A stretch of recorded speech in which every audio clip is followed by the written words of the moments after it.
नमस्कार माय YouTube family. तर आता म्हाडा मुंबईत दुकान घेण्याचं स्वप्न जे आहे ते लवकरच पूर्ण होणार आहे, कारण म्हाडाच्या मुंबईतील 149 दुकानांच्या ई लिलावासाठी आठवड्याभरात जाहिरात येणार आहे। तर विक्री होत नसलेले 124 दुकानं जी होती त्यांच्या किमतीसुद्धा ज्या आहेत त्या घटलेल्या आहेत। जून 2024 मध्ये म्हणजेच गेल्या वर्षी मुंबई मंडळाने 173 दुकानांचा ई लिलाव केला होता। मात्र या दुकानांच्या ई लिलावास प्रतिसाद मिळाला नाही। त्यावेळी 173 पैकी केवळ 49 दुकानांची विक्री झाली, तर 124 दुकाने रिक्त राहिली।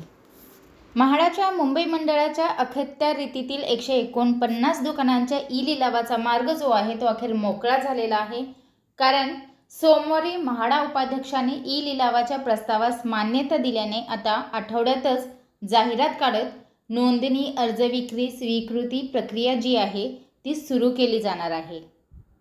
तर महाग असल्याने विक्री न झालेल्या 124 दुकानांच्या ई लिलावात या दुकानाच्या बोली दरात घट करण्यात आली आहे। निवासी रेडी रेकनर दराच्या 2 पट दराऐवजी आता 1.5 पट दराने बोली दर निश्चित करण्यात आला आहे। त्यामुळे परवडणाऱ्या दरात मुंबईत दुकान खरेदी करण्याची संधी आता मुंबईकरांना मिळणार आहे।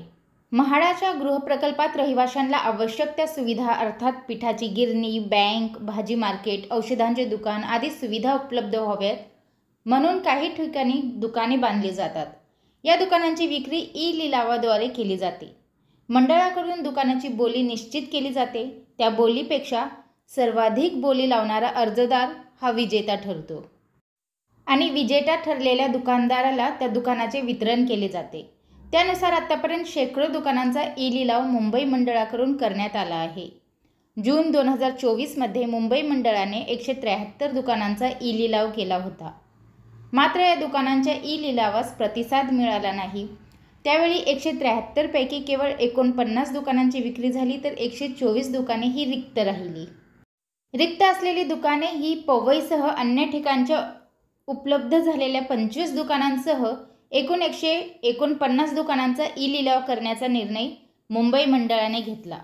त्यानुसार या ई लिलावाचा प्रस्ताव मान्यतेसाठी म्हाडा उपाध्यक्ष संजीव जयस्वाल यांच्याकडे पाठविण्यात आला होता। या प्रस्तावास जयस्वाल यांनी सोमवारी मान्यता दिल्याची माहिती मुंबई मंडळाचे मुख्य अधिकारी मिलिंद बोरीकर यांनी दिली।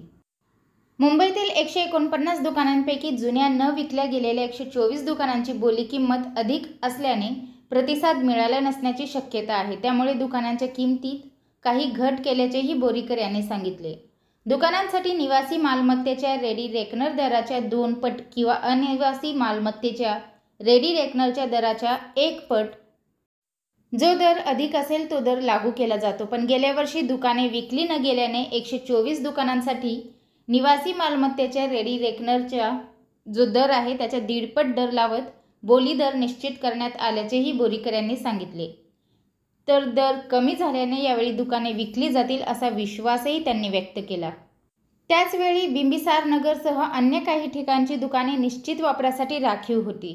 बँक, एटीएम, व्यायामशाळा तसेच कर्तनालय यासह अन्य वापरांसाठी दुकाने राखीव असल्यानेही प्रतिसाद मिळत नव्हता।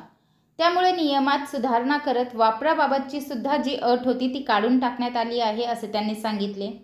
149 दुकानांच्या ई लिलावास मान्यता मिळाल्याने आठवड्याभरात जाहिरात प्रसिद्ध करत ऑगस्टच्या पहिल्या आठवड्यापासून नोंदणी, अर्ज, विक्री, स्वीकृती प्रक्रिया सुरू होण्याची शक्यता आहे। आता ही दुकानं कुठे असणार आहेत तर गव्हाणपाडा, चुनाभट्टी, पवई तुंगा, कोपरी पवई, चारकोप, जुने मागाटणे, महावीर नगर, प्रतीक्षा नगर, मालवणी तसेच बिंबिसार नगर येथील ही दुकाने आहेत। या दुकानांमध्ये 125 चौरस फुटापासून ते 1500 चौरस फुटापर्यंतच्या दुकानांचा समावेश आहे। तर म्हाडाच्या दुकानांबद्दल हीच अपडेट मला आपल्यापर्यंत पोहोचवायची होती। व्हिडिओ पाहिल्याबद्दल धन्यवाद। आपल्या सर्वांचे आभार।